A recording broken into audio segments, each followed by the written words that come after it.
Welcome to episode 2 of Wilson Talks About Whatever He Wants. Today's episode is about the wheel and Ninjago. No, don't look back in the previous episode. I totally didn't change the series. Shush. Anyway, episode 2.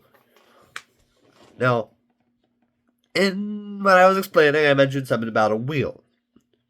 Basically, I got a lot of recommendations. And by a lot of recommendations, I mean about like 50 recommendations of stuff I should watch, music I should listen to, shows I should watch, movies I should watch, books I can read. I don't know where to start. So you know what I did? I created a magical thing called a wheel. And this wheel has all of those things on it. And the first thing I rolled on that wheel was Ninjago, which is questionably one of the longer things on that wheel. Fun. That was a fun 6 months. Anyways, on to Ninjago. Rewatching through it and watching some new episodes along the way, I got invested through plot lines and character development. And when characters went back, I got really annoyed. I got really deep into this. Alright. If you don't know what Ninjago is, Ninjago is a show made by Lego. It's one of their original IPs. It's basically ninjas stopping whatever, typically snakes. Like snakes or like the Overlord, which is this dark evil entity. That's like your basic. Stopping evil from happening using something called Spinjitzu, which is basically mini tornadoes that they propel themselves into. And elemental powers. They each have elemental powers. And that's basically the premise of the show as it goes on. Rewatching through the first show, because there's 3 of them, if you wouldn't believe, was honestly, it was pretty good to just get back into it, sit back, and just watch it. First, 8 episodes, always great. Except for the love triangle between Jay, Nia, and Cole. Always hated that, still do.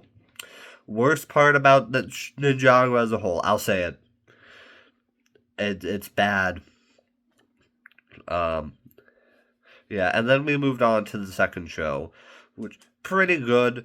Not much to say about it. Good continuation of the story. And then where I have kind of the most to say about it, Dragon's Rising. Now, I like Dragon's Rising. Overall, I think it's about a 6.5, 7 out of 10 stars show. Last season was really good. If it gets more, once it gets more seasons, which it definitely is, it left off on a cliffhanger. If it continues the quality of season 3, I think it will rank higher, maybe at a 7 or 8. But as of now, it's a 6.5, 7. I'm leaning more towards 7.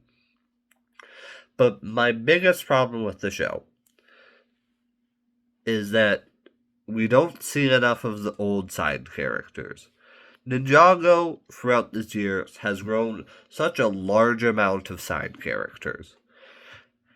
And the fans have grown to love them. Now, the premise of Dragon's Rising is all of the different realms merge and everyone gets lost and whatever. But we're on to Season 3. Each season has 20 episodes. Each are 20 minutes. You see where I'm getting at this. We had plenty of time to introduce plenty of side characters. Even the ninjas were split up. The main character.